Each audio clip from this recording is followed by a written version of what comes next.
നമ്മുടെ ശിവൻകുട്ടി മന്ത്രിയൊക്കെ അതിൻ്റെ ഒരു കരുവ് മാത്രമാണ്. ആദ്യം ഒന്ന് തുടങ്ങി വയ്ക്കുക, പറഞ്ഞു വയ്ക്കുക, പിന്നെ CPM പിണറായി വിജയൻ അതങ്ങ് ചെയ്തോളും. അതാണ് അതിൻ്റെ ഒരു രീതി. ഇപ്പോൾ LDF കൺവീനർ നമ്മുടെ TP രാമകൃഷ്ണൻ അദ്ദേഹവും രംഗത്ത് വന്നിട്ടുണ്ട്, നമ്മുടെ വിദ്യാഭ്യാസ മന്ത്രിയെ അനുകൂലിച്ചുകൊണ്ട്. നാളെ മന്ത്രിസഭാ യോഗത്തിൽ ചർച്ച ചെയ്യുമെന്നാണ് കേൾക്കുന്നത്.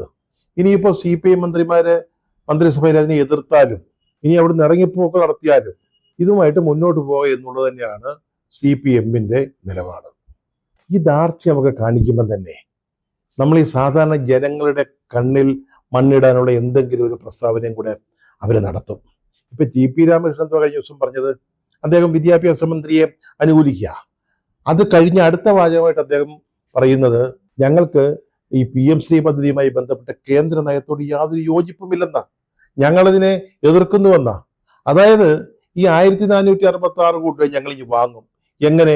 PM-ശ്രീ പദ്ധതിയോട് കേരളത്തിനുള്ള വിയോജിപ്പ് നിലനിർത്തിക്കൊണ്ട് തന്നെ. അതാണ് ലൈന്.